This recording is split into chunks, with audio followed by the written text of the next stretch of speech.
With that, we added tabs, and yes, on favorites, we're not doing anything yet. That's something that will follow, but we have tabs at least. Before we work on the favorites, let's work on the tabs a bit more, because right now we have tabs on Android that don't really look like we would expect Android tabs to look like. This looks more like iOS tabs, if you ask me. Sure, it works, and you can keep that if that's the style you want. Nothing wrong with that. But it would be nicer to have a more Android-specific look, maybe. And for that, we have a separate navigator we can create, though we have to install an extra package for this, first of all. So let's do that. Let me quit that server here and run npm install -- save. And now that's react-navigation -material-bottom-tabs. By the way, there also is React Navigation Material Top Tabs. I'll not dive into that in this course here, but attached you also find a link where you can learn more about that alternative navigator. We'll use the Material Bottom Tabs navigator here and install this package. This is how we start this. So let's wait for that installation to finish, and thereafter let's install one other package which we'll also need with npm install -- save, and that's react-native-paper. So let's install this as well. And once this installation is finished, let's restart the Expo server with npm start again, because now we installed packages that help us render an alternative tab navigator. And it's thankfully really straightforward to use and has pretty much the same or very similar configuration options than the bottom tab navigator, especially when it comes to how we set up icons and so on.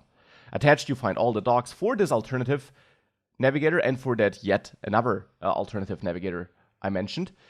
And let's use it by importing from this newly installed React Navigation Material Bottom Tabs navigator package here. And from there we can import the create Material Bottom Tab navigator function here. Now make sure you also have platform imported, because we'll now need this, because I only want to use this navigator instead of the create bottom tab navigator if we're on Android. So here we can check whether platform OS is equal to Android, and in that case I want to use that new create material bottom tab navigator function which I just imported. Otherwise, after the colon, we'll use the bottom tab navigator we set up in the previous lecture. So that of course leaves us with one question. How does the material bottom tab navigator work? How do we configure that?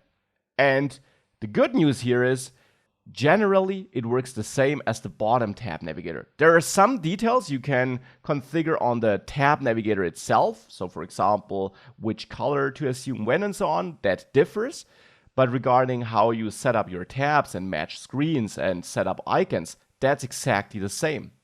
And therefore we can actually take this entire screen config here, cut it from here, and store this in a separate constant here, which I'll name tab screen config. You can name it whatever you want, because that can be reused.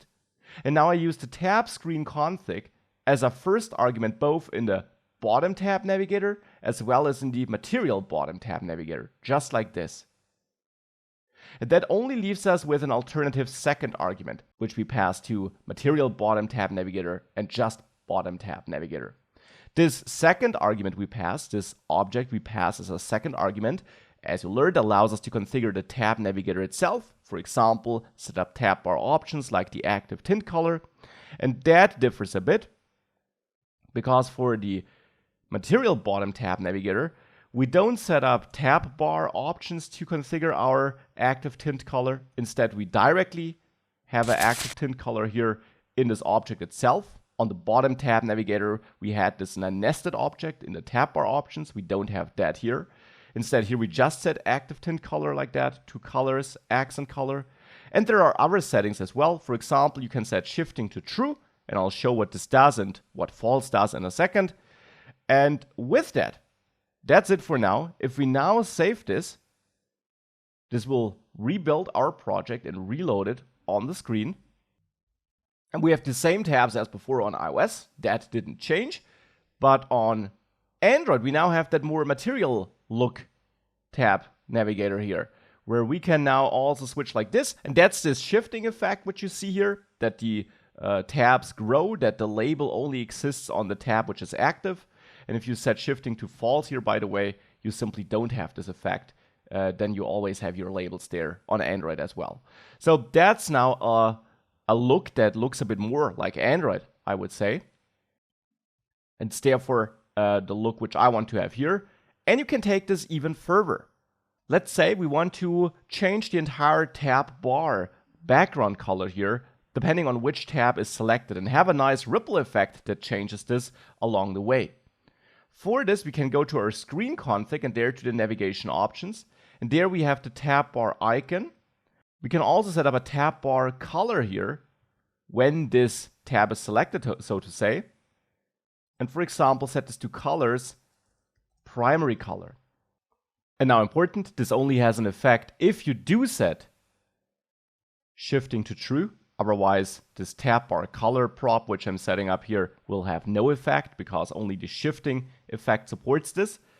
And what we'll now have, the effect we'll now have, is that if I save this, get the same look on iOS because their tab bar color has no effect. But now you see, we really have our primary color as a background if Meals is selected.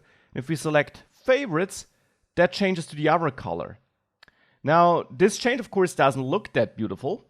And therefore, we can simply change that by also giving our favorites screen its own tab bar color. So there we could say, in the navigation options of the favorites screen, next to tab bar icon, we set the tab bar color there to accent color. And what we'll now have is a differently colored tab bar, which switches from our primary color for Meals here to this accent color for favorites with this nice ripple effect. Now, of course, the downside is that we don't see the icon then, because accent color for a tab bar color is not a good choice if our tint color is also accent color. So if we use this effect, we might want to use white here as a tint color, which we can always see against both the primary and the accent color.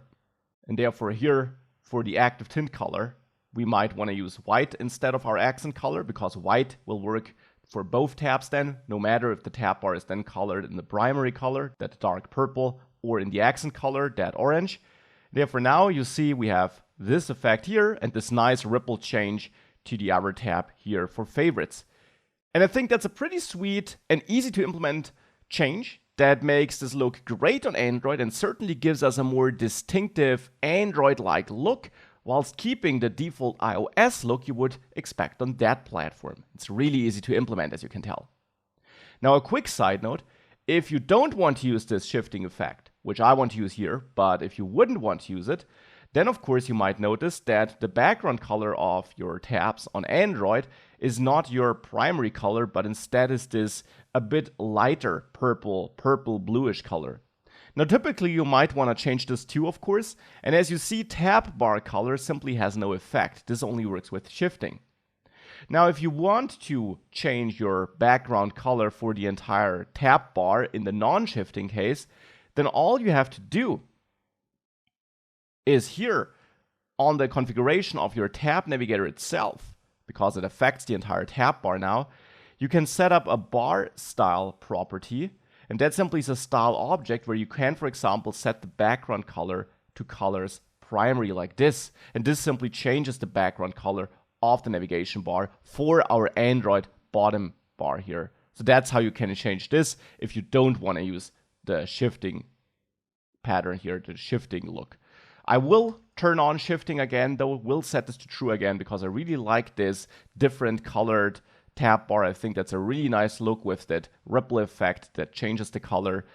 And that's how easy it is to implement different tab bars. Now again, there are a bunch of configuration options, both for the tab bar itself as well for the navigation options of the screens you have inside of your tab bar, and therefore you find the official docs attached where you can dive into every single option and explore them and play around with them.